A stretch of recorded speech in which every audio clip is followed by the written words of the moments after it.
Nadreen, हम इस वक्त मौजूद हैं साहबी रसूल पाक सल्लल्लाहु अलैहि वसल्लम हज़रत सैयदना मौलाना ख़मीर बिन शहीद रबी रज़ी अल्लाह ताला अन्हु के दरबार में।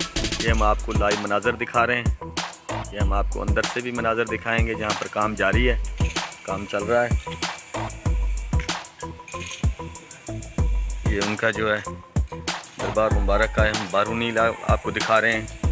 हम आपको अंदर भी लेकर चलेंगे। ये हम आपको अंदर लेकर जा रहे हैं। साहबी रसूल ख़मीर बिन रबी रज़ी अल्लाह ताला अन्हु की ये कब्र मुबारक है। ये तकरीबन जो है जी,